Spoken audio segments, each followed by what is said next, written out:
Every time one of these tragic shootings happens, everybody's at each other's throats about which side did it, but we're missing a broader pattern in America. This was another young white dude who's in his 20s. We have seen this pattern accelerating over the past decade. The same day Charlie Kirk was shot, the same exact time, there was a neo-Nazi who shot up a school in Colorado. We can look at the acceleration of the radicalization of young men through a few frameworks. There's the COVID pandemic, which had people isolated, had a bubble around themselves, and a lot of young men failed to pull that bubble down and got sucked down these algorithms. I've seen it happen to my close friends. They get sucked down these algorithms.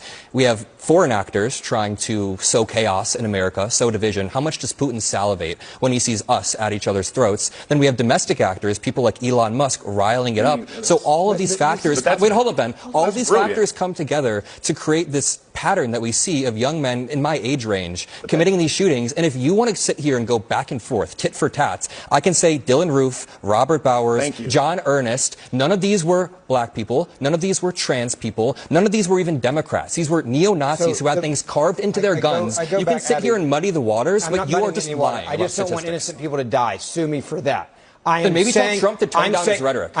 If you think this is Trump, this is exactly, you literally just... What's up, everybody? Adam Mockler here. This is by far the most heated CNN debate I've done yet, and I want you guys to watch until the end, because I try to bring in some unique points throughout Ben Ferguson's MAGA chaos.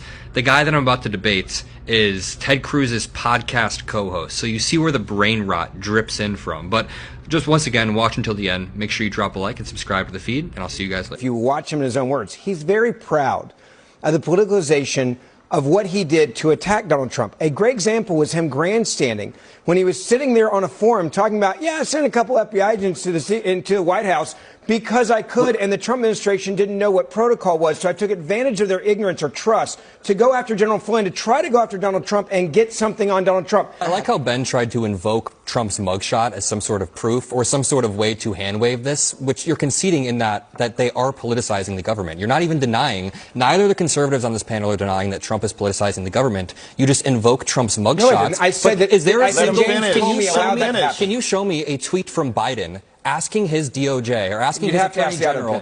So there's no tweet from Biden asking his Attorney General to Joe Biden didn't tweet, but he also didn't President. Is there any line from President Biden saying go after these three people? If you can't point that to me, then you invoking Trump's mugshot is trying to both sides this when this is a clear weaponization of the DOJ. What Biden did, he wrote a letter going after parents in Virginia and putting them on an FBI watch list. So you can't, he went after Catholics. You can't point me to a single example of Biden or the IRS when they went after people. Let's just back up a second. This is the first time we've heard of this. Let me finish what I'm saying. So Trump ran an entire campaign talking about this. The Americans voted for this. So Americans were sick and tired of a radical FBI that went after. Let me ask you a question. 100%. So this is not a surprise that we're sitting here. Hunter Biden was being investigated during Biden's term. Do you think Don Jr. would ever be investigated by Pam Bondi?